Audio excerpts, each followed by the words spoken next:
C'est une enquête difficile qui se termine. Difficile parce que depuis le début de cette affaire, le principal suspect refuse de répondre aux questions de la justice. Laetitia Perret disparaît le 18 janvier 2011 au terme d'une soirée en compagnie de Tony Meillon. Ce jour-là, la jeune femme est vue pour la dernière fois à la sortie du restaurant où elle travaillait à la Bernerie en Ré. Son scooter sera retrouvé le lendemain matin dans le fossé, juste à côté de son domicile. Rapidement, Tony Meillon est interpellé. Les importantes traces du sang trouvées dans son véhicule conduisent les juges d'instruction à le mettre en examen pour enlèvement suivi de meurtre.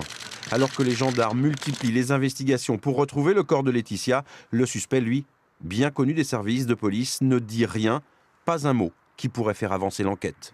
Tony Meillon est aujourd'hui muré dans son silence, dans ses dénégations. Sa seule attitude devant les enquêteurs ou devant les juges, c'est un sourire goguenard.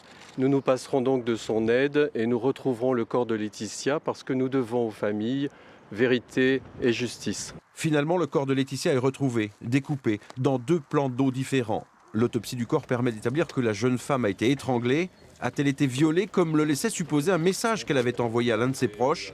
L'enquête n'a pas apporté de réponse sur cette question. Lors d'une reconstitution partielle en mars dernier, quelques doutes ont pu être levés. Tony Meillon affirmait avoir percuté le scooter de Laetitia par accident.